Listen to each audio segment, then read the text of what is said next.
محترم حاضرین و سامعین، ربیع الاول کی آمد ہے اور آج سرکار کائنات صلی اللہ علیہ وسلم کی ولادت بسعادت کے سلسلے میں قرآن کریم فرقان حمید کی ایک مشہور آیہ مقدسہ ہے جس کو آیہ میثاق بھی کہتے ہیں، اس کی روشنی کے اندر نبی پاک صاحب الاولاق صلی اللہ علیہ وسلم کے میلاد پر بات کریں گے۔ سورہ آل عمران کی آیہ مبارکہ جس میں اللہ تبارک و تعالی ایک خاص منظر کو بیان فرما رہا ہے۔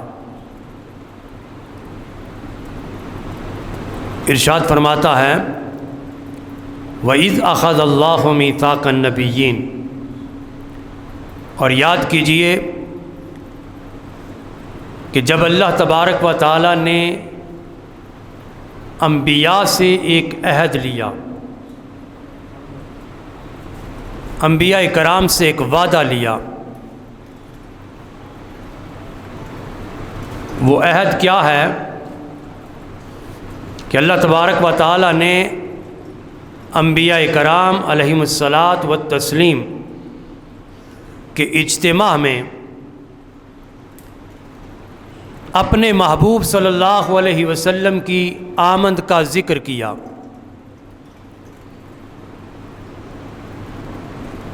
اب حضور سرور کونین صلی اللہ علیہ وسلم کی آمد کا ذکر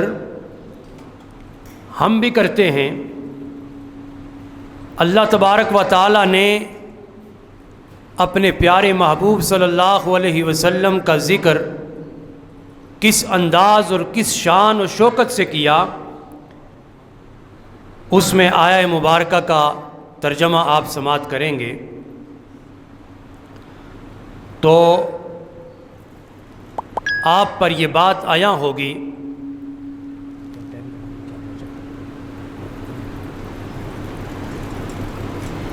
ارشاد باری تعالیٰ ہے وَإِذْ أَخَذَ اللَّهُ مِيثَاقَ النَّبِيِّينَ، اے محبوب صلی اللہ علیہ وسلم آپ یاد کریں وہ واقعہ کہ جب اللہ رب العالمین نے نبیوں سے پختہ عہد لیا تھا۔ وہ پختہ عہد کیا تھا؟ فرمایا لَمَا آتَيْتُكُم مِّن كِتَابٍ وَحِکْمَةٍ۔ اب اللہ رب العالمین انبیاء سے مخاطب ہوتا ہے، فرماتا ہے کہ اے نبیوں کی اعلیٰ جماعت، اے نبیوں، اے رسولوں، میں تمہیں کتاب و حکمت عطا کر کے دنیا میں نبوت و رسالت کا منصب دے کر کے بھیجوں گا۔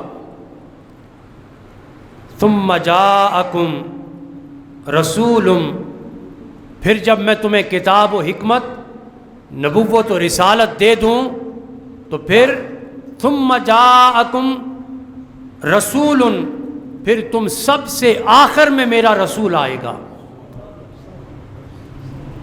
تم سب کے آخر میں میرا رسول آئے گا، مصدق لما معکم، جو تصدیق کرنے والا ہے۔ کون سی چیزوں کی تصدیق کرنے والا ہے؟ فرمایا ان چیزوں کی تصدیق کرنے والا ہے کہ جو کتابیں اور حکمت اور جو خزانہ میں تمہیں دوں گا ان سب کی وہ تصدیق کرنے والا ہے۔ فرمایا جب وہ آ جائے، وہ تصدیق کرنے والا رسول آ جائے تو تم نے دو کام کرنے ہیں، اے انبیاء کی مقدس ارواح، تم نے دو کام کرنے ہیں، لَتُؤْمِنُنَّ بِهِ وَلَتَنْصُرُنَّ۔ پہلا کام یہ کرنا ہے کہ تم سب نے میرے محبوب رسول صلی اللہ علیہ وسلم پر ایمان لانا ہے، میرے محبوب پر تم ایمان لانا، وَلَتَنْصُرُنَّ، اور میرے محبوب رسول صلی اللہ علیہ وسلم کی پھر مدد بھی کرنا۔ اچھا، اس میں تاکید کے ساتھ فرمایا گیا اللہ تاکید کے ساتھ فرماتا ہے کہ تم ضرور بضرور ایمان لانا اور ضرور بضرور میرے مصطفیٰ صلی اللہ علیہ وسلم کی مدد بھی کرنا۔ پھر آگے اللہ رب العالمین جب یہ ارشاد فرماتا ہے تو اللہ رب العالمین ارشاد فرماتا ہے کہ قال اقررتم، کیا اے انبیاء کی مقدس جماعت آپ سارے اس میری بات کی تائید کرتے ہو، اقرار کرتے ہو؟ وَأَخَذْتُمْ عَلَىٰ ذَلِكُمْ إِسْرِي، کیا تم نے اس پر میرا بھاری ذمہ اٹھا لیا ہے؟ یعنی تاکید کے ساتھ کہ کیا تم اقرار کرتے ہو اور کیا تم نے اس پر میرا بھاری ذمہ اٹھا لیا ہے؟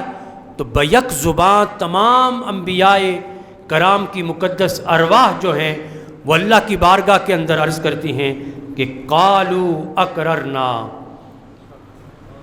تمام انبیاء علیہ الصلاۃ والتسلیم کی ارواح کہتی ہیں کہ باری تعالیٰ ہم سارے اقرار کرتے ہیں کہ ہم تیرے رسول صلی اللہ علیہ وسلم کی رسالت اور نبوت پر ایمان بھی لاتے ہیں اور اپنے اپنے ادوار کے اندر ہم تیرے محبوب نبی صلی اللہ علیہ وسلم کی مدد بھی کریں گے۔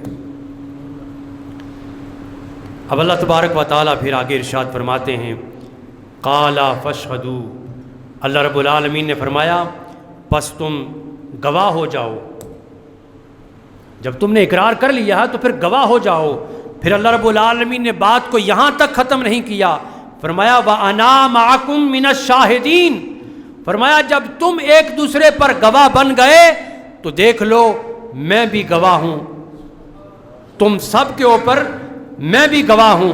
پھر اللہ رب العالمین ارشاد فرماتے ہیں کہ فَمَن تَوَلَّى بَعْدَ ذَلِكَ، فرمایا کہ جو شخص اس عہد سے پھرے گا، بد عہدی کرے گا، تو فرمایا فَأُولَٰئِكَ هُمُ الْفَاسِقُونَ، پس وہی فاسق لوگ ہیں۔